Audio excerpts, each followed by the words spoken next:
السلام علیکم۔ بسم اللہ الرحمن الرحیم۔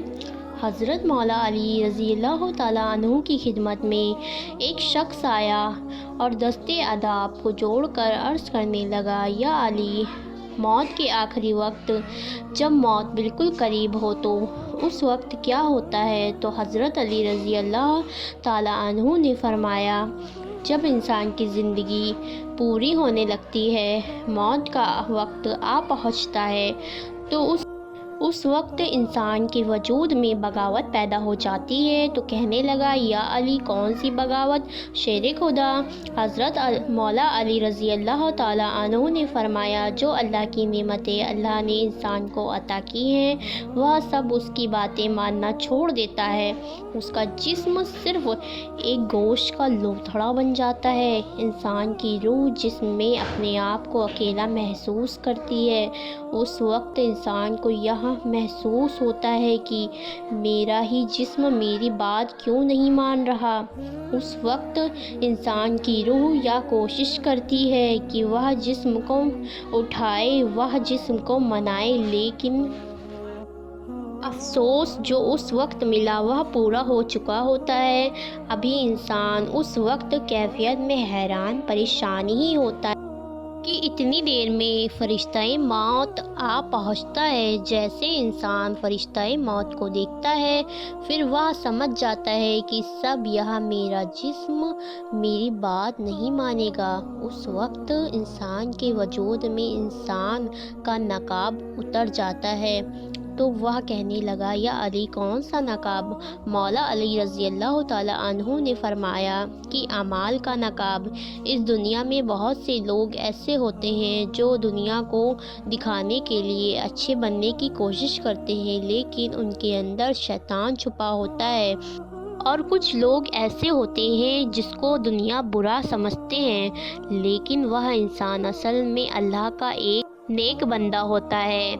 اس وقت اگر انسان اصل میں نیک ہوتا تو اس کی نیک اعمال اس کی روح جو جسم اور دماغ میں گھومتی رہتی ہے، اس سے کہنے لگتی، اس فرشتے کو دیکھ کر گھبراؤ نہیں، کیونکہ اس فرشتے کو بھی اس نے بنایا ہے جس کی عبادت تو پوری زندگی کرتا رہا، تو اس اللہ کو مانتا ہے۔ کہہ دو کہ تو اس رسول پر ایمان لاتا ہے جس پر ایمان یا فرشتہ بھی رکھتا ہے۔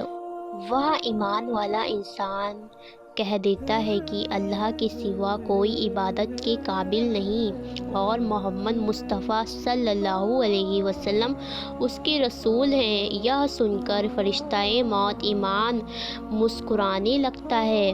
وہ سمجھ جاتا ہے کہ یہ بندہ مومن ہے، اور اس کی روح ایسی نکلتی ہے جیسے خوشبودار گلاب کی، اور خوشبو کو محسوس کرے۔ لیکن اگر انسان صرف اعمال دنیا کو دکھانے کے لیے کرتا ہے، اور حقیقت میں وہ انسان اللہ اور اس کے رسول پر ایمان نہیں رکھتا، تو اس وقت اس کے برے اعمال شیطان کی شکل میں اختیار کر لیتے ہیں اور کہنے لگتے ہیں کہ میں کامیاب ہو گیا، میں نے تمہیں گمراہ کر دیا، تو زندگی بھر میرے کہنے پر اپنی خواہشوں کے پیچھے بھاگتا رہا، جس کا میں نے تیرے اللہ سے وعدہ کیا تھا کہ میں تجھے گمراہ کروں گا۔ تو وہ اپنی اتنی دیر میں گھبرا کر اپنے جسم کے مختلف حصوں کو اٹھانے کی کوشش کرنے لگتا ہے، لیکن فرشتہ موت اس کی روح کے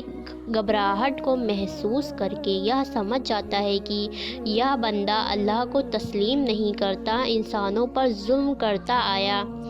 اس وقت اس کے جسم سے اس کی روح کو کھینچ کر نکالا جاتا ہے، جیسے کسی کانٹوں والے میں کوئی ریشم کا کپڑا لپیٹا جائے اور اسے کھینچا جائے۔ اس انسان کی روح اپنے جسم کو چھوڑنا نہیں چاہتی، لیکن افسوس، اس کو کھینچ کر بہت ہی تکلیف کے ساتھ الگ کیا جاتا ہے۔ یہ شخص یاد رکھنا، میں نے اللہ کے رسول سے سنا ہے کہ دنیا کی کوئی بھی تکلیف اس تکلیف کے سامنے کچھ بھی نہیں ہے۔ جب انسان کی روح کو انسان کے جسم سے الگ کیا جائے تو وہ کہنے لگا، یا علی، اس وقت سے کیسے بچا جائے؟ امام علیہ السلام نے فرمایا، اس وقت سے بچنے کا ایک آسان عمل ہے۔ تو وہ کہنے لگا، یا علی، کون سا عمل؟ امام علیہ السلام نے فرمایا، اپنے نفس کو پاک کرنے کا عمل، اپنے نفس کو گناہوں سے بچانے کا عمل، کو کسی کا دل دکھانے سے بچانے کا عمل۔ یاد رکھنا، جو بار بار اپنے آپ کو حقیر سمجھتا ہے، تکبر سے اپنے آپ کو بچانے کی کوشش کرتا ہے، اپنی خواہشوں کو دوسرے انسان کی ضرورتوں پر قربان کرتا ہے، اس وقت مطمئن ہوگا اور اس کی روح ایسے جسم چھوڑے گی جیسے آٹے میں سے بال نکلتا ہے۔ دوستو، اگر ویڈیو پسند آئے تو ویڈیو کو لائک کریں، سبسکرائب کریں اور فلسطین کے لیے بھی ضرور دعا کریں۔ آمین۔ ملتے ہیں نیو ویڈیو